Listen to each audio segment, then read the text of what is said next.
Israel's ambassador to the United Nations says ceasefire talks between Israel and the Lebanese militant group Hezbollah are moving forward. Israeli officials say Benjamin Netanyahu's security cabinet is set to convene today to discuss a proposed ceasefire. Alistair Bunkle reports.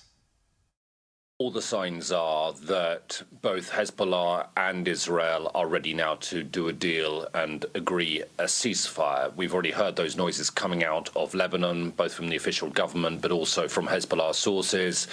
Last night, Israel's Prime Minister Benjamin Netanyahu met with some of his senior security officials and gave his agreement in principle. Now he needs to put it past his security cabinet and get their approval, which he'll do late tomorrow evening. And all expectation is that the security cabinet here will approve the deal that is on the table. As for when a ceasefire will actually come into force, assuming that it is approved, I think it'll be pretty quick, although not instantaneous. So we could be looking the middle to the back end of the week. And then we'll enter a sort of a 60-day period, at least according if the reports about the detail is true, we'll enter a 60-day period. First, Hezbollah will need to withdraw its forces north above the Litani River, which is kind of a demarcation line, if you want.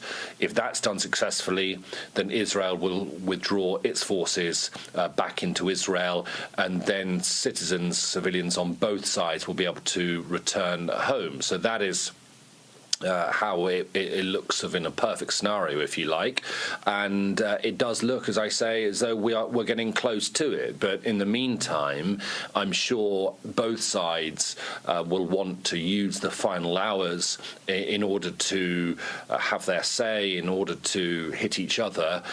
Israel has again issued evacuation orders for some parts of Beirut this evening in the expectations of strikes in the Lebanese capital.